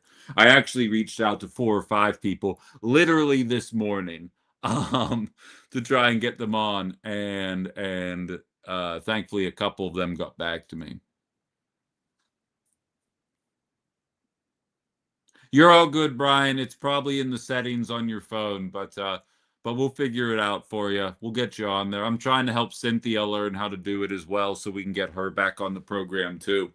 Do you know how many people message me privately and they're like, "I'm so happy you're still doing the show. I love this show. I wish I could hear from Cynthia more." It's a lot of you. The message has been received. Cynthia was the reason you guys were tuning in. I was just the window dressing. We're going to get her back on eventually. She's going through some personal strife, lost a family member. I know how that goes. So we'll see there. CKK says Crowley's website doesn't show a position on 2A topics. Fran's website has a textbook Gifford Bloomberg paragraph on gun or pew pew control. Did Ben get you my email? I probably didn't. I need to remember even what that was. I apologize, dude. I'm burning the candle. I have to look at even what that was.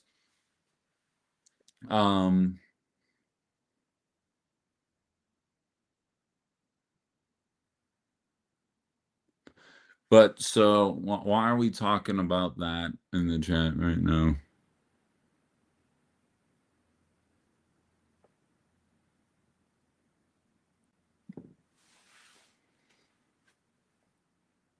That's an interesting take, looking at how we stop, I can't say the big F word on this stream, fennel seeds.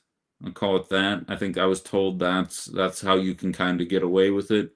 Someone's saying that's their big issue. That's absolutely valid. I don't know how. I've always been a big I probably shouldn't open that can of worms moments before I'm expecting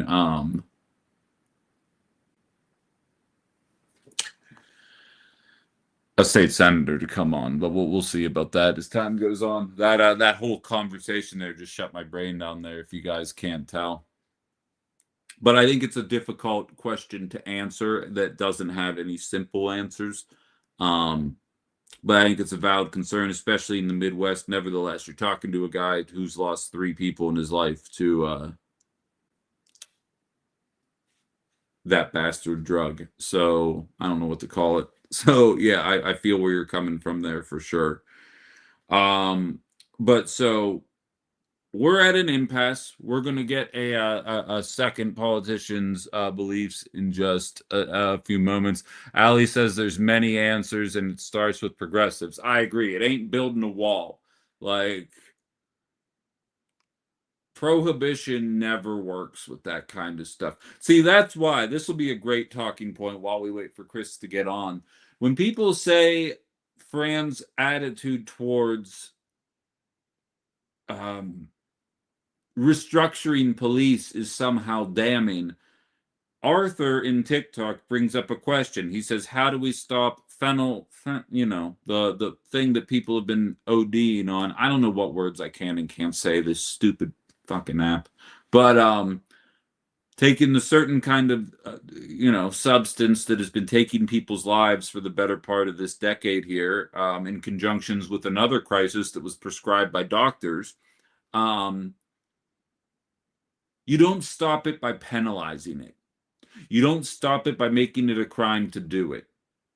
You can make it a crime to sell it. You should definitely make it a crime to sell it, but you shouldn't be making it to do it. That's why I'm very big on the vending machines that provide people with the necessary tools to prevent an OD. Because we shouldn't be penalizing, criminalizing, shaming a lot of the people who are addicted to those rugs, if you will. Became that way because they started off with prescriptions. They started off with a regular way to do it. Their insurance determined they no longer needed it, and people are going to go their own route to do it. Yeah, it's a very dangerous topic. I get it, but I'm not going to let TikTok dictate the way I do my show. Tenphenol. I actually like that a lot. CKK says a question. We spent a lot of time talking about Fran being a DSA candidate, but why don't we ever talk about the race between Rick Crossan and Kat DeVille for the nom in the 8th District? Oh, we will be. I was at a Crossan event. I saw DeVille at the Flock meeting on Wednesday. I'm intending to get them both on, if not this week. I guess every day but Friday last week, and I already have a candidate for the middle of the state coming on tomorrow, but I intend to get them all on. So I feel that. Back at you, Arthur. I wish I had a Fran shirt to wear to my union meeting tonight to gauge people's reactions. Again, while Fran is super strong on unions, I'd argue every candidate within the Democratic Party is good on unions, unless anybody has a thought otherwise. I've been wrong about stuff, but I'm pretty sure that my assessment of unions and attitudes towards unions, I think every single candidate would repeal Act 10. You know what I mean? I think every single candidate would do what they could to make it easier to join a union in the state of Wisconsin. Oh, unions matter in primaries. I'm not saying they don't matter. I'm saying if I were a union rep, like I'd obviously have my preferences, and if that's what you're saying, CKK, I get your point, but I don't feel like they'd be like, I would never vote for that person, because there is no like, I'm trying to be a Republican with a D next to my name candidate.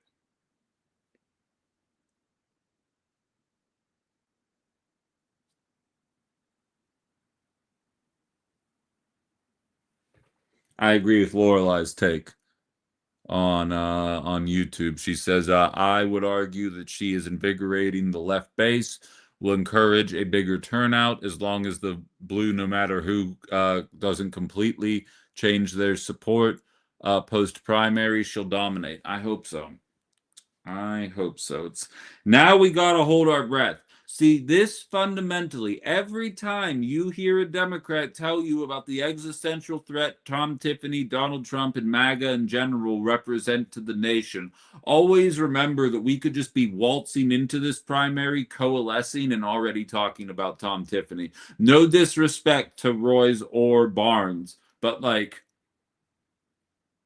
no Democratic shitbaggery notwithstanding, Francesca Hong would run away with this primary if the Democrats would just let the voters pick. And they would rather try and obfuscate and make it a race the entire time, all the way up into the finish line. I have vamped long enough. We have our next guest waiting in the wings, fresh off his carpool. I'm bringing you up here, Chris. How are you today, man? How you doing today?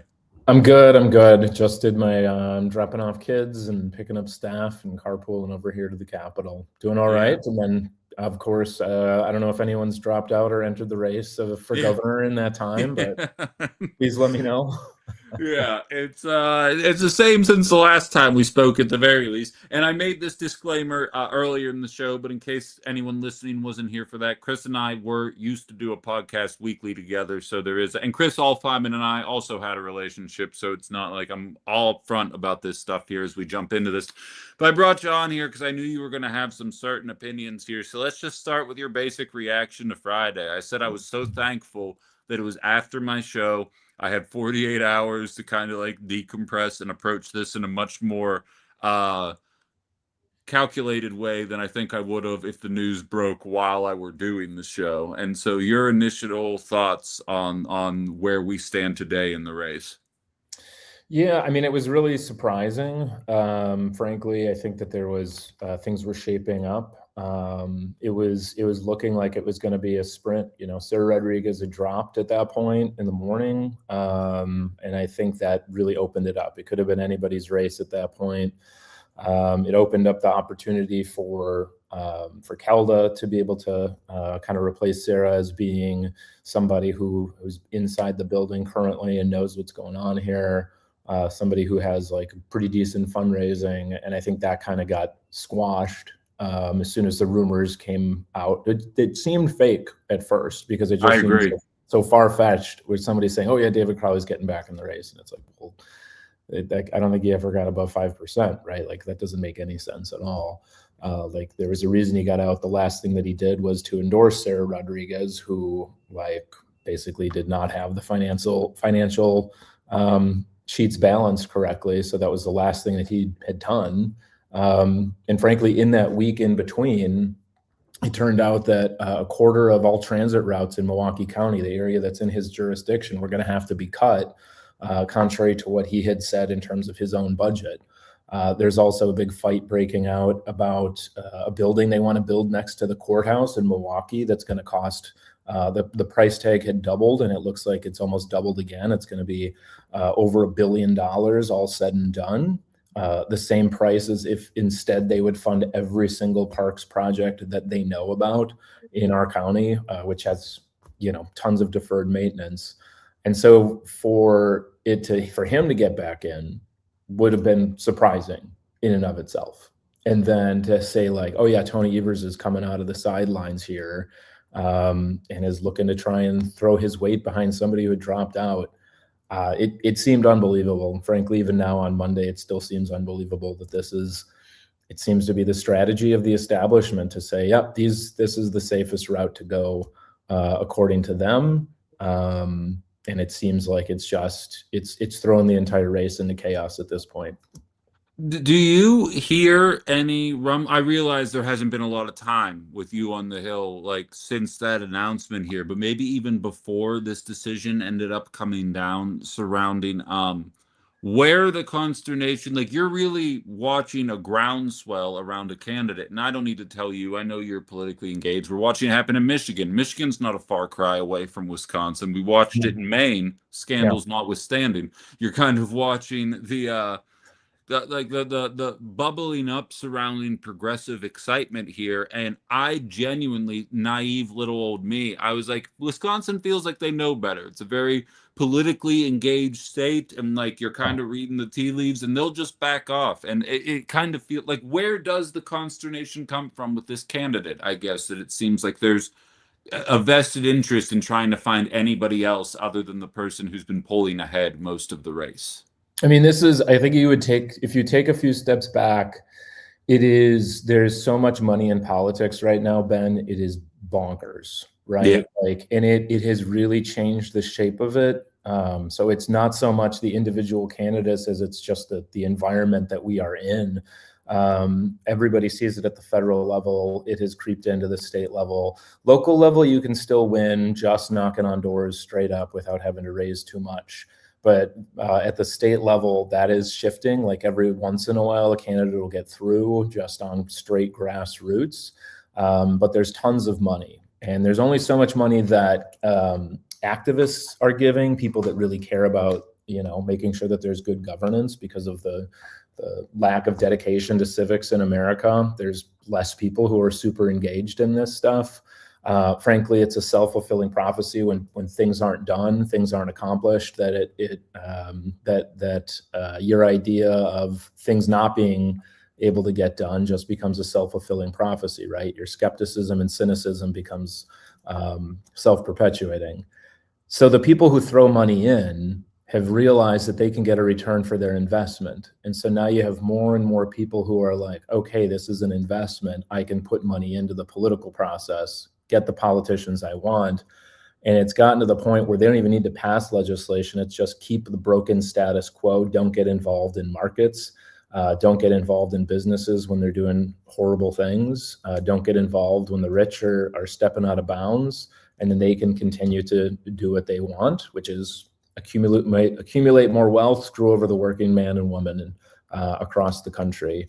So where the consternation comes, I think it comes from the fact that the only thing that would change that is if there's an engaged public, and if the public actually realizes the power that they have if they lock arms and demand things that are better. That's frankly the only way that we have gotten the gains that we have. That's why we have a 40-hour work week. That's why we have a minimum wage. That's why we have Social Security. It's why we have Medicare, why we have Medicaid, why civil rights passed. All of the major victories, why women were able to gain suffrage 100 years ago, is because there was an organized effort to say from the people, and they were able to push back against the money. Now the money is coming in here and saying, well, wait a second, if you have a populist candidate winning in a state that shuts things down, right, then that means that the money could get pushed out. Money doesn't get to run these things anymore. The dark curtains are pulled up and people can see the sunshine comes into what's actually going on in politics. If people are actually in control of it, it's not good for profits. That's not good for the people who are throwing money into campaigns expecting a return on investment, right? Who is that right now? Who's spending more money than anybody right now in our country, Ben? Sorry to put you on the spot. You're the one supposed to be asking the questions, but who is trying to build stuff around our state against the opposition of people left, right, and center? That would be data centers. Data centers. That's exactly right. So they see the huge opportunity. If anybody comes in there to put a damper on their ability to build data centers, that's bad for profits. So I think that is probably the biggest piece of why you're seeing things shift around right now. So Brian is a regular listener out in Fremont who says, wow, and this guy's into politics. I love Chris Larson. So that sums it up right there. He voted third party. Oh my God. Okay. He voted third party during the presidential election in 2024, and ultimately votes for who he thinks is the best candidate. Do you think the people of Wisconsin will end up seeing through these efforts here? I asked the question, I kind of posed it to the audience. Chuck Schumer endorsed Janet Mills, and Graham Plattner won 72-28 in that primary. Yeah. I'm not comparing Evers to Schumer. I think Evers is a more likable person in the state of Wisconsin than Schumer is around the country. That being said, does an establishment endorsement for a candidate who, no disrespect to Crowley, really never was polling above 2 or 3% the entire time, is that going to make noise in the lead up? I'm asking you to prognosticate here a little bit. Or do you think we kind of see the polling kind of trend along the path it's been on? Yeah, I mean, I think it could go a number of different ways. What I have seen and heard from the people who have been engaged and paying attention so far is they're pretty pissed because Tony Evers just upended this entire thing. And this wasn't just Evers casting doubt on his ability, on Fran, is casting doubt on Kelda, it was casting doubt on Mandela, and it's casting doubt on Joe Brennan. And all of them have to be looking at each other like, what the heck is he doing coming into this race, thinking he knows better?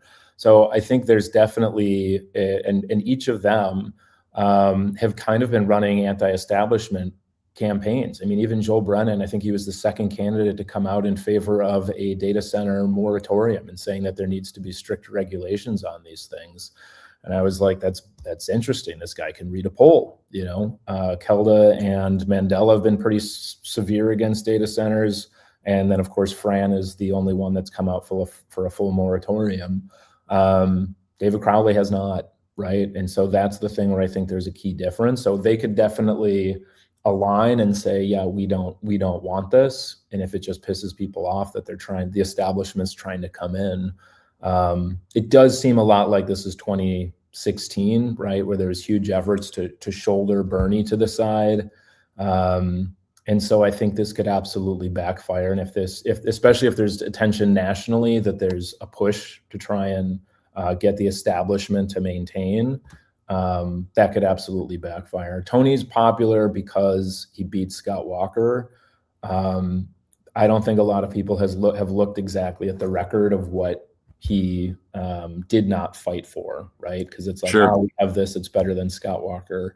But he gave in to Republicans on issue after issue, budget after budget. He is the reason why we have referendums every single cycle, 220 in the last big one, of schools trying to make up funds because the state keeps cutting them. His last big decision was to spend down all of our money, to spend Wisconsin into a deficit, frankly, precisely at the time where Donald Trump is using federal dollars as a excuse to hurt states and control them and push for his racist and corrupt policies. And so the more money we have on the side, the better Wisconsin is to push against that. I've talked to him directly about it. Tony does not understand that. He does not understand that Donald Trump and Republicans right now are not the same Republican Party as 20 years ago, that they are going in for, the final push to get rid of our democracy. I think there's still this idea that this is just a normal election. And that's one of the big reasons why Tony was encouraged not to run a year ago. Better than Scott Walker sounds like it would be the Democratic slogan in 2026. That was it. There's the saying around here, I don't know how much it gets out, but it's like the best thing about Tony Evers is that he's not Scott Walker. The worst thing about Tony Evers is that he's Tony Evers. Okay. I hadn't heard that. That's interesting, though. Wisco Girl says you get it. I tend to agree with that sentiment there. And just to be clear, because I kind of highlight this, and I put it in the text that I sent you as well. I know right-wingers are going to try and run this story up the flagpole in an effort to further this divide in ways that are impure. Whereas I've always been like kind of a vocal person pushing against. Centrists have a place, but they have to acknowledge when they might not be as popular. No matter who comes out of this race has your vote. Yes?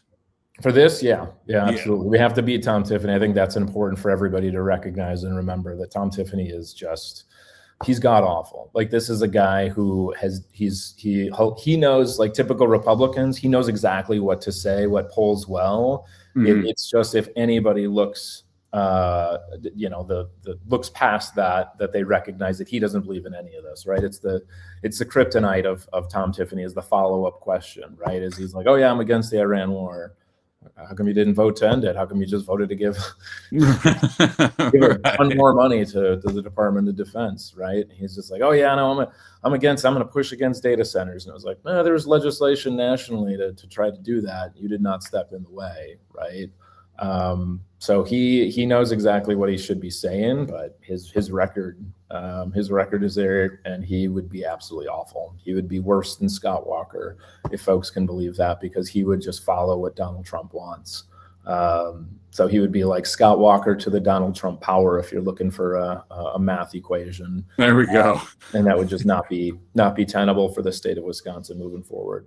Yeah, I think that's the general consensus there, and I always want to be clear to get that out there, because you can see, and you know the media groups I'm talking about that are trying to run this up the flagpole here. We're speaking with State Senator Chris Larson out in Milwaukee here. Thanks for jumping on. This is the first time you're on Outside the Box Unfiltered. We can curse. No. What's that? Yeah, fuck. We can say whatever we want. No, I can't. We have a swear jar, so I'd lose my money. But I love that. I won't do my first time, but if you have me back. Yeah, oh yeah, you'll definitely be welcome back here. Tell all the people in Milwaukee, look for the Ben Cominos YouTube page. I need 30 more subs to pass up my old station, so I'm kind of on a mission right now. Nice. So, 30? All right. Yeah, 30 more. Thanks a lot, man. Hey, I appreciate you coming on short notice. We'll do this again real soon, all right? Yeah. Appreciate you. Yep. Thanks, Take man. it Be easy. good. Yep. Bye. Yeah, like I said, one of the first guests I had surrounding bail reform the first time I had him on. Obviously, much more in line. It's funny, the comments much quieter during Chris's comments than male Chris's comments than female Chris's comments. But I have a feeling most people listening to this show are probably more in line with the way that Chris Larson was talking there. Tom Tiffany win is a guaranteed tax cut. Well, not if the Senate goes Democrat. What that means is, realistically, Brian, I think the inevitable outcome of this race is the Republicans hold the Assembly, the Democrats hold the Senate, and then fundamentally the governor's race is going to be irrelevant, and then it's going to be 2 more years until we can see if a Democratic trifecta takes hold or not. Like, I have the worst kind of feeling that's what we're headed towards, and only time will tell. Wisco Girl says, thanks for finding and providing a platform for sensible legislators. Appreciated both guests today. Great. I appreciate that, Wisco Girl. It's what I'm trying to do. And that's what's funny is I feel more free to do it. That would have been something I would have wanted to do back when I was working at a shitty little radio station, but then inevitably there would have been people like, I thought you were a centrist. Why are all the Democrats? Blah, blah, blah. Now I'm doing a show that actually is like for people that understand politics and have political acumen, and it's very nice. What time is the guest tomorrow? Yeah, let me check my non-calendar here, old lib.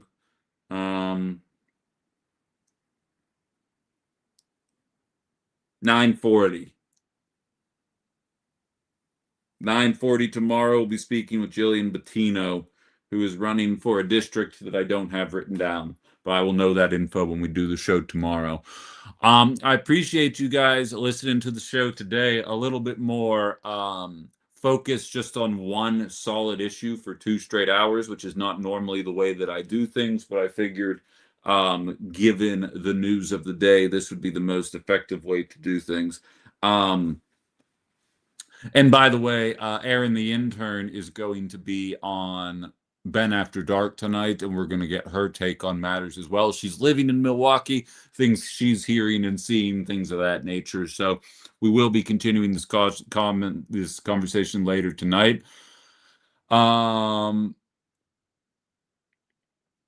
29th Senate District. Thank you very much, old lib. But so that's going to be happening, and Unwound and Bound, aka Justin, is going to be swinging by in the afternoon to hopefully help me put the finishing touches on my software setup to be able to stream everything through one means, which that might be a little bit of a new look tomorrow. We're going to see what we can ultimately figure out today, and that should be pretty exciting. We're going to be test running it during Ben After Dark tonight, so if you want to see a shit show and me looking panicked and doing this face like a lot, tune into Ben After Dark tonight. It's a lot more fun, and I'm okay if we have technical difficulties in the night one. This is still professional, Ben. That's why I'm in my Dare shirt. Say no to drugs. Yeah, there he is. He gets it. I was supposed to send you a list of things we're going to work on. That's my bad. I'm realizing I forgot to do that. But we'll touch base after I get off the air. But so that's all that's coming up. As I said, we have a 29th District Senate candidate tomorrow, plus all the news of the day that I didn't get a chance to jump into today, as well as from over the weekend. So looking forward to talk to you guys. No better promo than want to see a shit show, tune in tonight. Yeah, exactly. No, I mean, I'm upfront with you guys. I feel like that's what you like about the show is that I don't false promise, you know? There's a chance we're not even up, and this time it'll be Justin's fault, not mine. I'm joking, but I keep putting the pressure on him just because I know it drives him nuts. So I think we're going to call it a day. Thanks for listening, guys. Really glad I got to talk to you guys about this and not planes. This show would have sucked a lot more if I had to talk about planes. Do we have a longer show today? No, that's after I get actual ads done. I have one sponsor. I don't know if I announced that, but we officially are sponsored starting September 1. But I need like 6 more companies. And I'm going to keep making this plea. Anybody who knows any smaller companies that are looking for a cheap advertising opportunity with a decent size for a show with a decent size following, email me, bencominos@gmail.com. I'm working on a professional email, but that's kind of what I have thrown together as a repository for anybody who wants to email me shit. If anyone runs a company or knows of a company that would be looking for advertising at like 25% of the price of radio or TV, give them my name and we'll make it happen. Blaine says he can't turn down the opportunity to watch a shit show. I'm saying, or it might be the best thing to talk since sliced bread. Under promise, over deliver. Exactly. Ben After Dark featuring Ben on Jazz Cabbage talking about airplanes. Look, Ben on Jazz Cabbage on Ben After Dark cannot become a recurring thing. I was having anxiety attacks on Thursday when I was doing that. I kept losing my train of thought. I went back and watched that episode. Fucking ridiculous. That's what you people wanted. But I did it. Yeah, looking forward to it, old Lib. I always appreciate you listening. I heard the missus is tired of hearing my voice. Please tell her I said hello. And I appreciate the support from each and every one of you guys. Oh, and I'll do this more formally tomorrow, but Lori was another big time donator on my Venmo, or supporter on my Venmo. I absolutely love you guys for doing stuff like that. I appreciate you, Lori, very much, and everybody who has been contributing through my Venmo. If you're looking for a way to assist as I'm in the interim here, it's in my link tree. You can see it in my bio on the Book of Faces as well as on the Tube of You. Just click it, and the first button there is like donate on Venmo. So if you guys are in a position to do so, that would sure put my mind at ease as we are in the interim here. Hallie says Thursday was the best Ben After Dark. Okay, we'll see what happens. All right, I'm going to call it a day. Have a lovely rest of your day. I will talk to some of you tonight and the rest of you tomorrow morning. You take it easy.